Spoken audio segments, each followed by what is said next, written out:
how many jobs would you have taken? Well, that's impossible to say. You know, unless you're offered, you can't really say. But let's say yes. I wasn't really interested in football management because I felt if I was going to start in it, I would have to start at the bottom levels and work my way up. But life plays funny tricks, and here I am. You know, coming in at the very top. And I think to myself, if I'm going to fail, well, you might as well fail at the top. But I'm not saying that that's going to be the case. I'm very confident that I'm going to bring success here to Celtic Park. How much do you know about the traditions of Celtic? As a boy, for example, in Dublin, were you aware of this Glasgow Giants?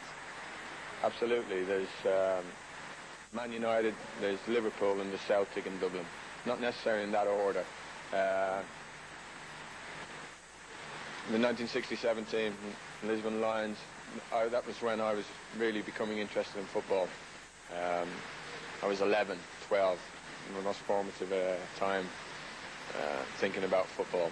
And, well, I never really followed anyone in particular, but I always followed players. And, you know, in that team, Bertie Auld and Jimmy Johnson, very special. There's a great family atmosphere here at Celtic Park, and they've always enjoyed the attacking football that was the hallmark of your play. Distinguished, creative football. Is that what you hope to bring back to Celtic? I know what the traditions are here, and I will try to live up to them.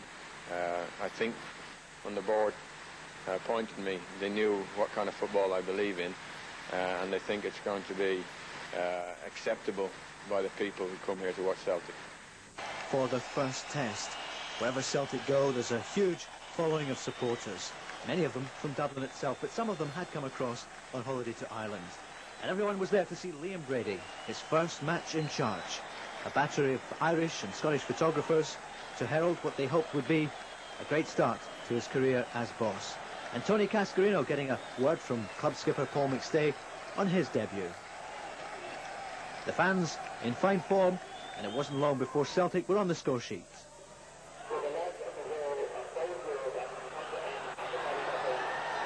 Cascarino and Nicholas combining there. Could that be a portent of things to come in the new season? Charlie always enjoys his trip to Ireland. Remember back in 1983, after scoring 50 goals that season, he was in fine form in Ireland. And 2 minutes later, he was on the goals trail again.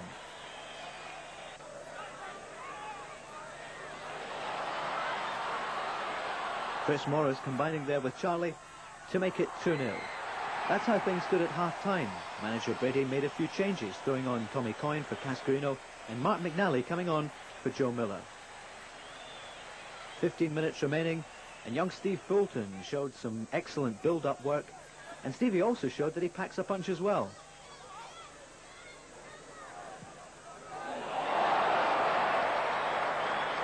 So the fans go home happy, and a 3-0 win to boot. Because the following morning they were up at 5:30 for the short flight from Dublin to Cork in a match against Cork City. Jerry McCabe and Mike Conroy, Mike a former Celtic player, two Scots in the lineup. They say there are no pushovers in football nowadays, and this proved to be the case. A fine stop by Packy, but Cork were there to get the rebound. Caulfield the scorer on this occasion, and the small band of Cork fans can hardly believe their luck against the mighty Celtic. If ever there was proof needed of Packy Bonner's popularity in Ireland, this is it. The keeper was swamped on his way to the dressing room at half-time, so much so that they felt he shouldn't come out during the second half to allow the match to get back underway. Pat Bonner, a real hero in Ireland. And he was replaced by young Mark McLean, a great chance for him in first-team action. Other changes saw Andy Walker come on for Jackie Jakanowski and Jerry Craney for Tony Cascarino. And Stevie Fulton almost levelled for Celtic with this fine effort. Just past the post. But it was at the other end, and the former Accies man, look out for Jerry McCabe, on the ball now, providing the cross, which was to trouble the Celtic defence. Some good play in the wing, and the head of Fergal Kultinen there to beat Packy and to send the home fans wild. 2-0 to Cork, a difficult game for Celtic. Friday evening, when in the summer sunshine they made the trip to the border town of Dundalk and the match against the local side. Again a big crowd, 10,000, but a feature of this game was the crowd spilling onto the pitch on several occasions, and that made it very difficult for the players to concentrate. The manager shuffled the pack in the second half to try to break the deadlock. Andy Walker coming on for Jerry Craney and Tommy Coyne for Joe Miller. But the men from Dundalk were difficult to break down. Pat Bonner showing here why he's clearly Ireland's #1 goalkeeper. A save enjoyed by the crowd in the sunshine in Dundalk. And another example of Packy's prowess here. Note how the fans are getting closer and closer to the touchline. By half-time, the Garda and the stewards were moving in to try to get the enthusiastic fans back behind the barricades, while Celtic tried to get on the score sheet. No need to tell Charlie that he could have done better on that occasion, although Charlie enjoying great success in the pre-season tour. And because of the tackle coming up, he was to find himself club captain for the early weeks of the season. This crude challenge on Paul McStay put paid to the captain's hopes of starting the season in his familiar number 8. Conclusion with the side recording a fine victory in the final match of the 4-game trip. The best weather of the week and some of the best football so far. Just watch this goal after 9 minutes from Cascarino.